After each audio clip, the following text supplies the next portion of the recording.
What's up, everybody? Yes, indeed, I am back, people. I just got back from a truck show in Ontario, California. For those of you that don't know, it's a town in California, Ontario. It was the Ontario Truck Show. A lot of badass trucks right there, man. I had to pull up and show my support, man, because before I started doing this online coaching, I was a full-time truck driver for over 20 years driving experience under my belt. And well, anyways, I told you guys I was gonna tell you a story, so I am, okay? Just bear with me. But I gotta do my introduction, people, because I know you guys like to hear them stories, but I still want to put out what I do in my life today, and that's being a full-time online fitness coach. My passion is to help others achieve the goals that they've never been able to achieve in the past. The ones that have been through the struggles and that are still struggling and don't know how to get started. That's where I come into play. You know, because I understand it can be complicated. You put in countless hours at the gym, hitting it religiously and not getting no results. And the reason is, people, because you need to understand your body before your body starts to react to your workouts. See, a lot of people think they could go in there and just smash and, beat up their body. But in returns, they're not giving it back the nutrients that it requires to rebuild. So that's where I come into play in helping you guys on becoming that best version of yourselves. Because I have the blueprint. I understand the body's anatomy and how it works. It took many years to acquire the knowledge that I have today on resculpting bodies. And I could say I pretty much perfected it, man. I'm doing pretty damn good. You know, a lot of people believe that Hispanics and shit can't get big. That's just them talking out the side of their motherfucking necks. Haters, you know what I mean? Anybody could do it. Yeah, there's other people out there that were just gifted, you know what I mean? Shit, man, I'm gonna keep it real with you 100.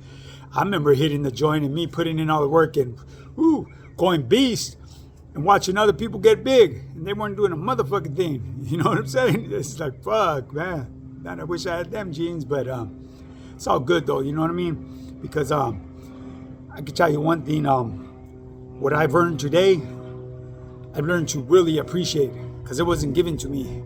It was earned. I put in that work, people. But anyways, let's get to it, people. Story time. Okay. I was asked, does a jacket follow you from the county to the state? Absolutely. If you have a jacket, especially if it's something that is not in your favor, trust and believe it's going to follow you. Okay. And as far as the other question that they had asked, when you hit reception, are there rules in politics there played as well? Absolutely. Absolutely there is. Anywhere in the system, there's going to be rules. There's going to be reglas that you need to abide by. And if you decide to go against the grain, there will be repercussions. Okay, keep in mind, this story right here that I'm going to tell you, I know a lot of you are probably going to say, oh, I thought there was no hands-on discipline. Okay, like I've said, when I was going through the system, there wasn't. You got checked with a piece of candy. Okay, times have changed. This last time I went through the system, this last joint that I went to, it was different. Well, at least in reception it was.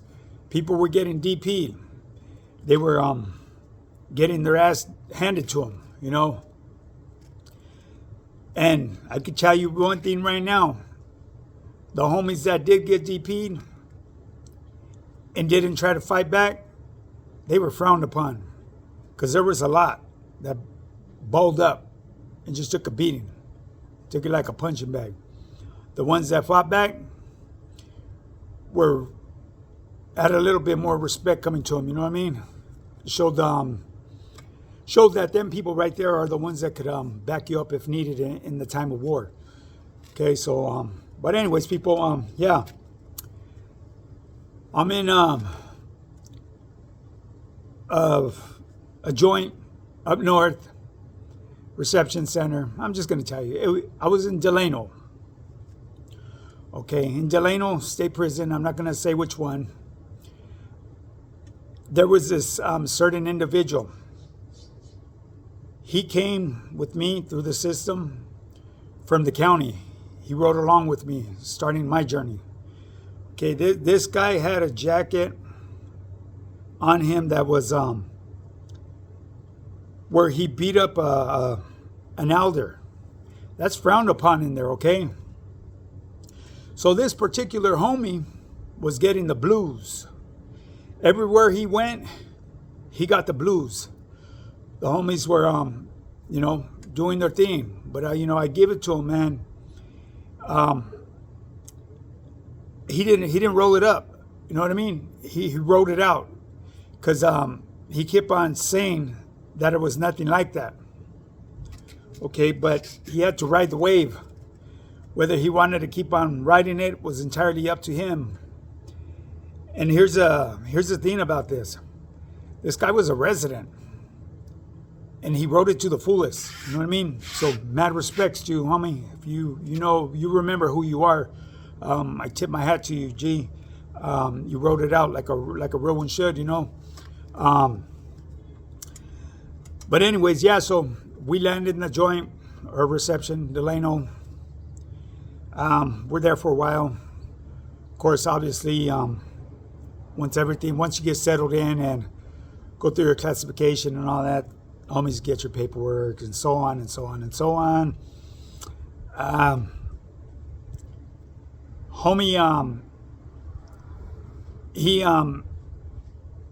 his paperwork comes up with question, right? Because like I said, reception's going to be ran a little bit different than the main line. But yeah, his paperwork came up, but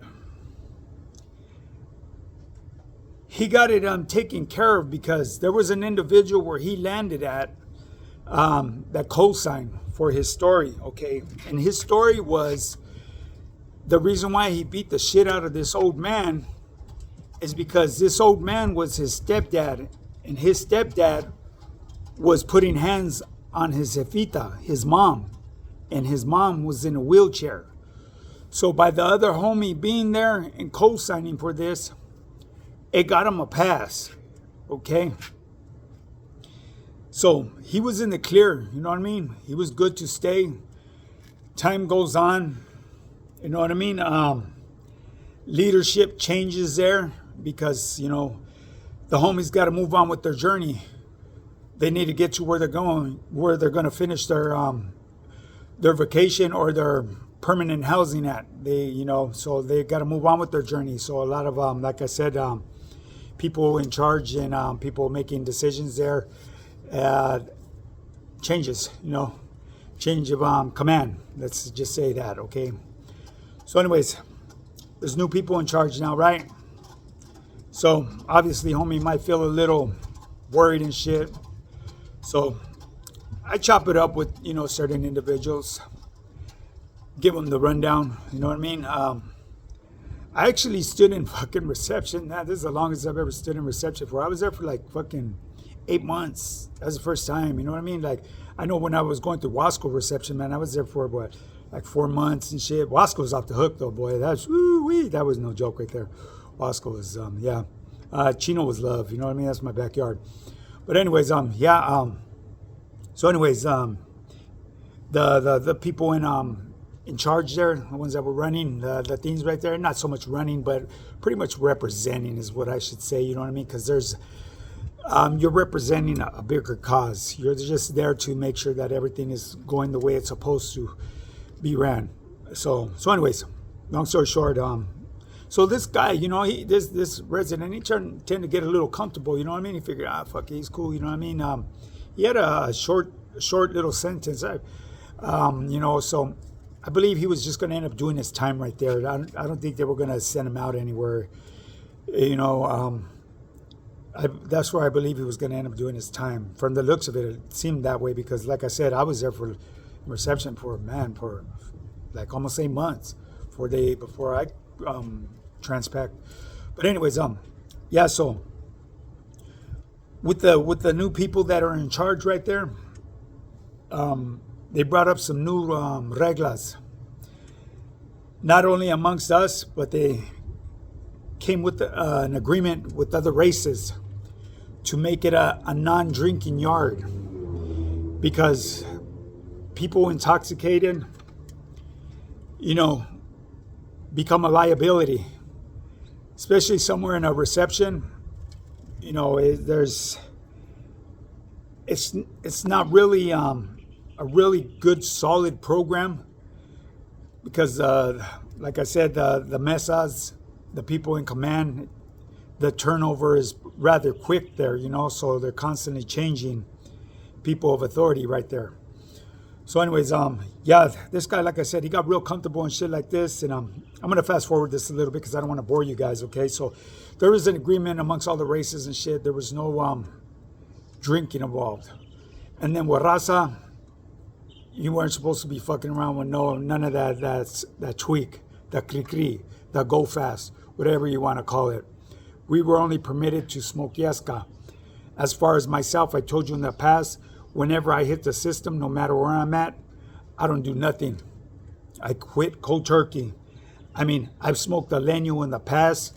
My first rodeo with the homie from Hazard when we were up north. As a youngster, and I was new to the system and just wanted to feel part of something. You know what I mean? Be do my thing. You know what I mean? Just kick it. Especially when you're in the South, it was cool. You know what I mean? Small ass little leño. Had a little bit of wine and shit, but that was just one time, like one tumbler full. That's all I needed, because when I seen the way the yard was ran and how shit was real, I wasn't gonna take no chances of getting caught slipping, So anyways, that's another story I'll tell you guys in the future. But back to this one individual, man, this resident, like I said, he had opportunities to go work in the mesa and shit, so the homies allowed it because he was able to do some things that were asked of him, you know what I mean? Nothing major, just, get some huilas crossed from here to there, you know what I mean? Verbals to certain individuals. And, of course, bring us back some food, homie, you know what I mean? Some good stuff. So anyways, like I've said in the past, when you think someone's, you think nobody's watching, there's always someone watching. When you think no one's listening, there's always someone listening, man. So you got to always be on your P's and Q's and be on your swivel, because you will get caught slipping if you want to say something that wasn't really supposed to be put out there in the air. It'll get in somebody's ears, the wrong ears, and come back and bite you in the ass. Well, anyways, this individual started cooking up a batch at over there in the cocina. And I'm going to tell you one thing right now, man. When an individual comes back and relays what's going on over there to another individual, I look at that as low-key telling. I don't even call that dry snitching, okay? Dry snitching would be saying like, hey, man, fuck, these fucking fools over here, they're getting shit together for I think they're cooking stuff. Not pointing out no names or anything, but that's dry snitching. To actually come back and say, hey, man, this individual's over there doing this, and that, making a batch of pruno, that's snitching. In my eyes, it's snitching. Other people are going to think differently because what it does is support the cause and keeps the movement of what needs to be done in that system, that program, going smoothly. Like I said, I was raised differently. Talent is talent. No matter how you look at it. If anything, the homie should have acted on it and took care of it right there himself. But anyway, so long story short, I'm going to fast forward it because I don't want to be dragging on and making this video any longer than I need to. It got back to the pad. This individual, his covers were pulled. This individual already had a jacket on him for beating elders. His homeboy had already transpacked. So his chaqueta was in question because this fool's going against the grain.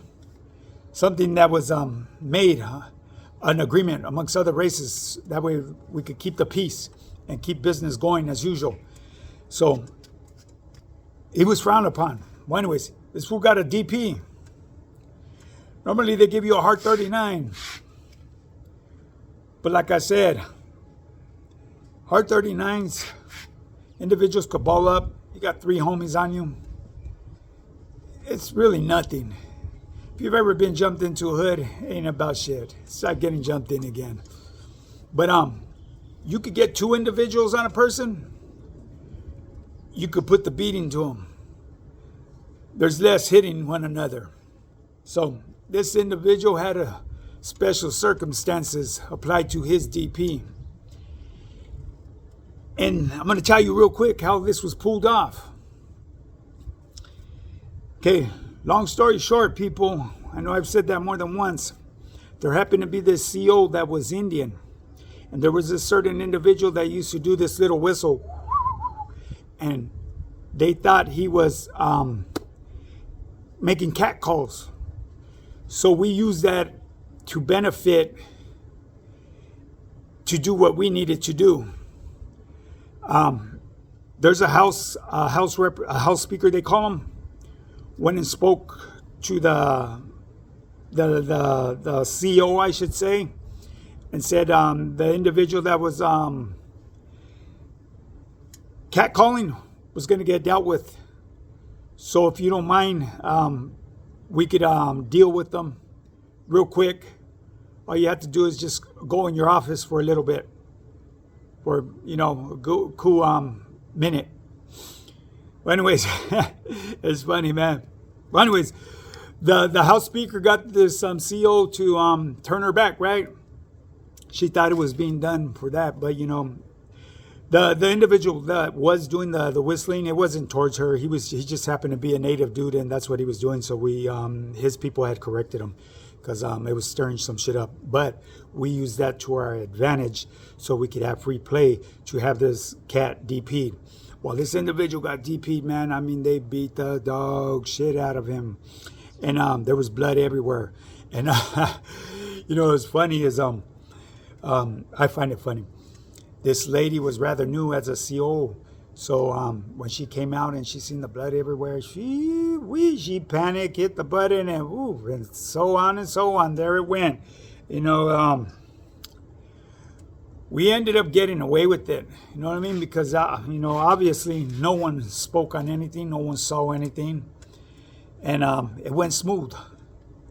Well, the homie, they ended up moving him for his safety. He didn't want to move, but they had to move to another /cell dorm living.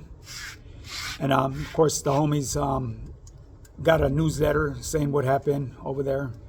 And of course they put him on watch. But he was okay. And like I said, I tip my hat to you, my boy. If you see this video, you're still out there. You did your thing, G. You did it like a real one should have. You know what I mean? You played, and you paid. The moral of this story is right here: don't ever try to go against the grain, people. If you want to do what you want to do in life, keep your ass out of prison, keep your ass out of jail, keep your ass out of trouble. Because nowadays, the system will welcome anybody. They don't care. That's the way they make their money. It's a multi-billion-dollar business. So, with that being said, people, remember, if you're still struggling anywhere in your fitness, anything that has to do with your health, I got you. I do this shit for a living, full time. I drove trucks for over 20 years. And now I'm a full-time online worldwide fitness coach. And all I do is help change people's lives. We break limited beliefs, people, right here on my program at High Power Fitness. Now, do not forget to go and get your free meal, people. That way you could get started. Free. Doesn't cost you nothing. Just go boop, boop, press the button on my link tree, get your PDF, and so be it. Once you get your results from there, come my way. I'll hook you up with the whole program, structured, especially for you, on my personalized training app. Now, with that being said, people, you already know. Get up and get yours, baby.